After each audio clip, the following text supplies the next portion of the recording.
Hey, welcome back. This art video today is going to be airbrushing. So in the video, I'm cutting up some Frisket paper, which is basically like a clear contact paper, and it's going over this Galactus Marvel supervillain art piece that I'm doing. And basically, you put it over your art piece, and then you can take an X-Acto knife and start cutting around the sections that you want to protect from your airbrush. So I am using an X-Acto knife. I'm cutting out all of the pieces, around all the pieces, and you basically have to be really careful when you're using an X-Acto knife, because sometimes it feels like you're not quite cutting all the way through the Frisket paper, and then you go back and check and it turns out you've cut all the way through your art piece.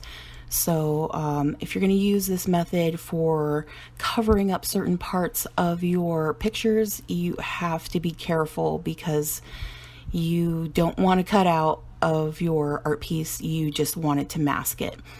So that's what I'll be doing. And for the airbrushing part, I will be using my Copic markers with an air grip and a can of air, and I'll be airbrushing the background and the little planets and stuff here.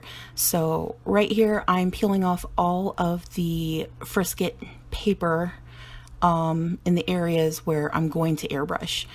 And when we get to the end of the video, you'll kind of see how everything really comes together. It's really beautiful.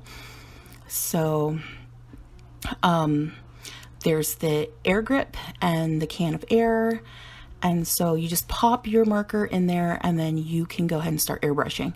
So sometimes it helps to kind of practice on another piece of paper, kind of get used to the pressure that you're using with your air grip, and just to kind of see how the inks, how they flow.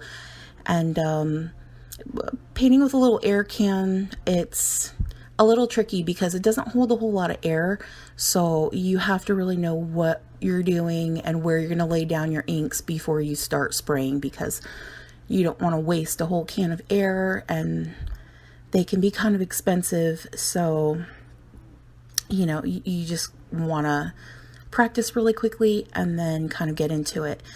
And something I found a little annoying with the cans of air are that they get really cold when you are spraying continuously. So in the video, like, there are parts where I'm literally shaking the air can or switching hands so that my hands don't freeze. And then I think I went through about 2 cans of air.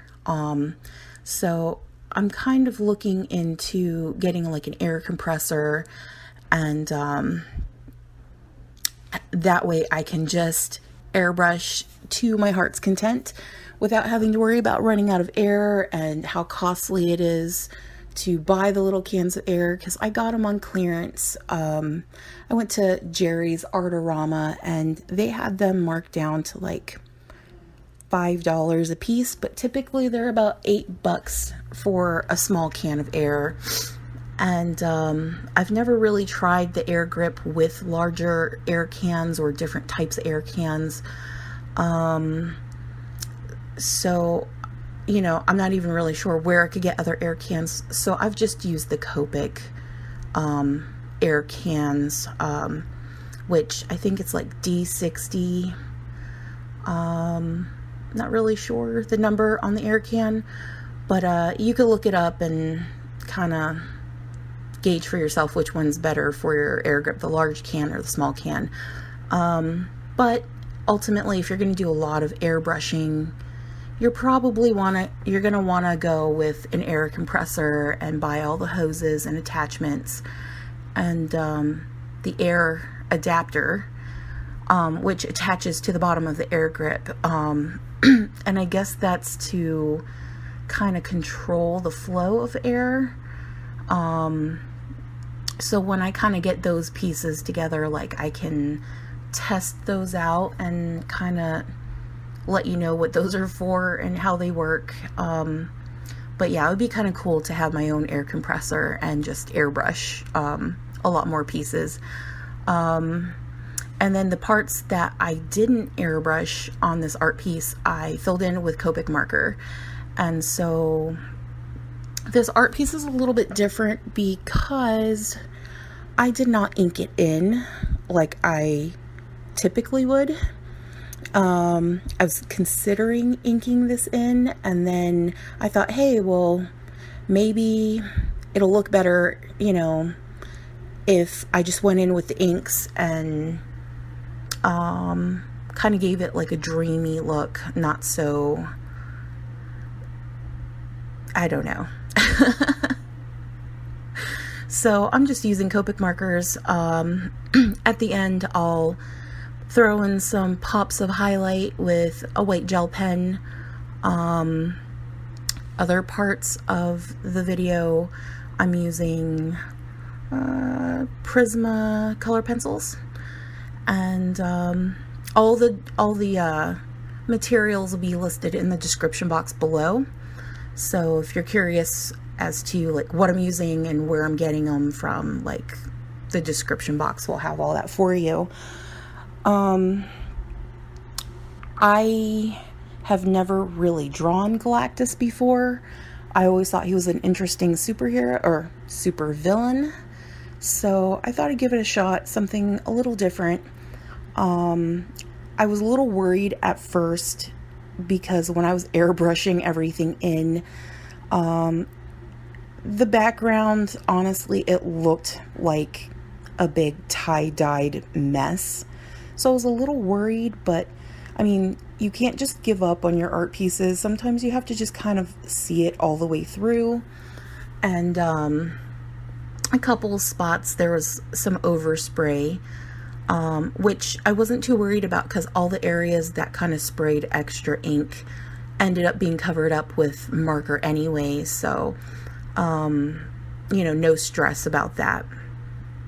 And then as the piece starts coming together, like sometimes there's areas where it's similar colors next to each other. So, you know, I'm glad I kind of went in again, like in between, you know, coloring to kind of thicken up those lines again, kind of redefine where I put everything. Because sometimes when you're touching your artwork a lot, you can smear your pencil lines and it's just a big muddy mess. So I had to go back in again and just kind of redefine where I put everything. And so I don't know, I think it came out really well. You know, you can see like the glow of the planets, you know, off of his helmet and parts of his, what would you call that? A uniform? I wouldn't call, I don't know, his outfit, his, you know, what he's wearing. You know, you could kind of see the glow from the planets on what he is wearing. The hands were a little tricky, getting all the shadows and stuff in and making the hands look like hands and not weird lobster claws. And of course I didn't ink it in, so I'm just having to remind myself where everything goes. And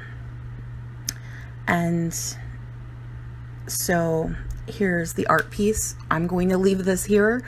If you have any comments or questions, you can leave those down below, or you can contact me if you have any videos that you want to see me put out. And then I have my other art prints that are on my other social media sites, so you can take a look at those. And I have my Etsy shop that is up and running now, so there are art prints on there. And I will see you later. Enjoy the rest of the video. Bye.